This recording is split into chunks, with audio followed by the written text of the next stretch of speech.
Hello, I am Umbrenero, and welcome to Umbrenero's Life. Today's video is a glow-in-the-dark painting.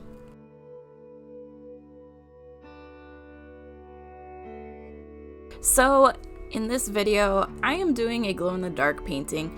So, before I even started recording, I went and made some little templates that I wanted the area to be black behind.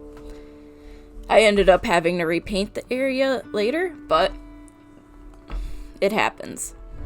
So I wanted to do a gradient going from green to purple in the area that was not taped off because it just seemed kind of like what I wanted. And with the glow-in-the-dark paints that I had, it was the best option to go with. This is something that I would love to try again. I might try it again, and we'll see how it goes then. But I had figured out, alright, I need these colors for this area and all of that. But this is going to actually be my husband's Christmas present, and he does not know that. Because he did not see me recording it, and he did not hear me doing any of the voiceovers for this. Because I strategically did them while he was at work. But, no. So I started with just painting with my regular light, and at this point, I turned off my light because I needed to add the glow paint. And I have a ring light that I can turn into a black light, basically. And that helped a lot, because at first I just kept picking up the same green color instead of my glow paint. And I made a little mistake with that at first, and it's like, oops. But I eventually started getting the actual paint that glowed. And I did take a couple times with my phone just to see where the paint was going. But as you can see by my little comment on screen, my camera did not like this light. So I made it work the best I could. And looking at the painting wet, it looked a little odd, but once it was fully dried, it actually looked really neat.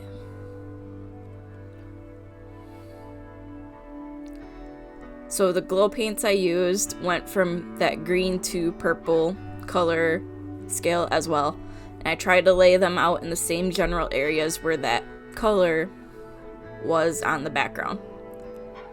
So as you can see, it's very noticeable at first, but once it dried, it became a lot less noticeable.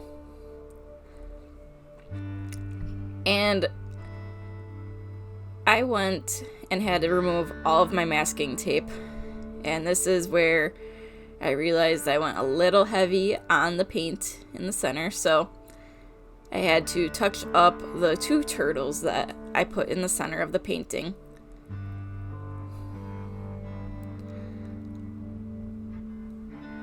In spots where the paint pooled, it kind of looks a little neat because it gives a little bit of a color burst around the turtles. So it's just using an accident for a good reason.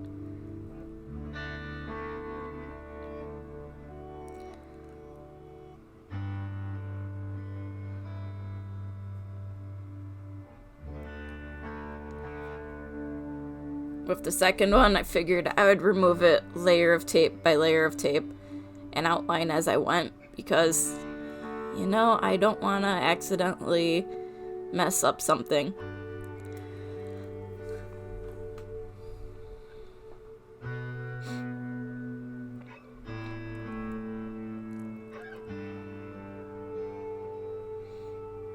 But once the turtles were done, I had to go clean up the black edge. And this canvas I actually repurposed from a different thing I was doing with it. So that's why eventually you'll see something like underneath the painting, but that's because I'm just reusing a canvas that I used very little of on a different painting I was trying a while back. But I rather reuse it and get to be able to use it rather than not being able to use it at all. But I went and painted that outside border black. The pencil lines were on there to help me get that curve around where the turtles went and to make sure it was kind of symmetrical.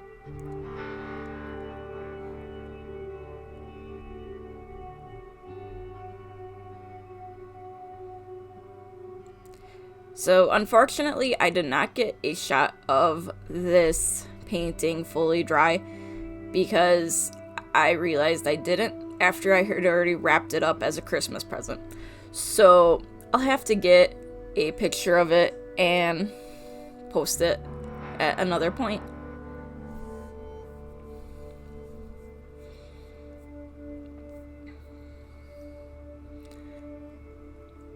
But in all, I think this actually turned out kind of neat. Once all of the glow paint dried, it really started to pop. And this is something that I know my husband will like, and that's the big thing. So, thank you for watching, and until next time, I am Umbrenero. Bye!